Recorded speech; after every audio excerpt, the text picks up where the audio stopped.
Reddit/NoSleep. My son turned a kid, backwards. By Mr. Michael Squid. The scream, that's what I'll never forget. It was an animal scream, like the vocal cords weren't properly structured. That banshee howl that shivered deep in the marrow of my bones and vibrated my bowels. Half scream, half death rattle. That scream is something I'll never be able to scrub from my memory. Since the accident, as my doctor refers to it, I sleep in short, empty sessions. Not a dream, not a whisper of fantasy to release me. Not even a nightmare, they've all drained from my subconscious. That tank is long dried up. The constant shaking makes it nearly impossible to type. My psychiatrist called it the worst case of PTSD he'd ever seen. Don't feel bad for me though. Feel bad for the mother who resides in a state hospital laughing endlessly as if it is all just some cruel cosmic joke. Feel bad for the father who leapt off a balcony to his death with a loud slap the day after he had her committed. Feel bad for Oliver, the kid it happened to. The kid my son Samuel turned backwards. It was Samuel's 7th birthday. Toys were giddily unwrapped with excited little fingers as joyful music played. The sun was shining and the birds chirped. I don't recall a more pleasant day in terms of the weather.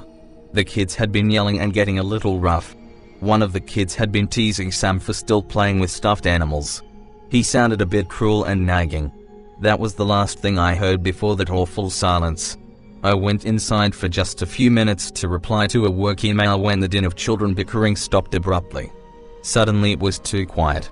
I had just begun to realize that when I heard Samuel's voice. I looked from the inbox on my screen over to the doorway to see his big brown eyes peering up at me. His freckled face peeked out from behind the painted frame.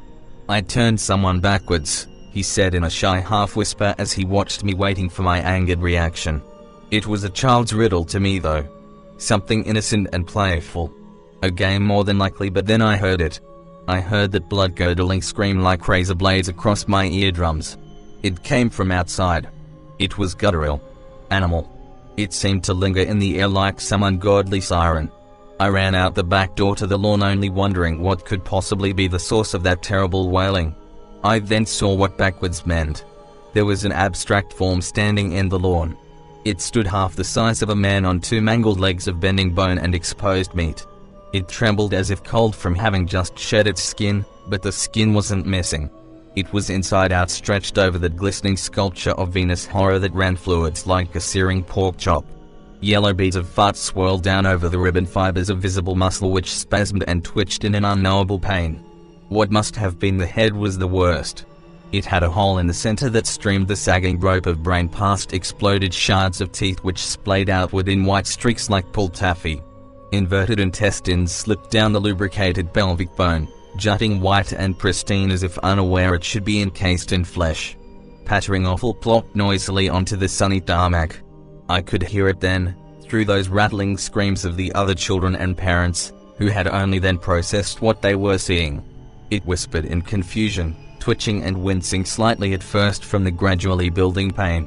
It was a meek voice, confused, hurting and afraid. "What's happening to me?" It whimpered through drooling syllables. The nerves of the abomination must have finally begun to process what they were feeling, because after that, all it could do was scream.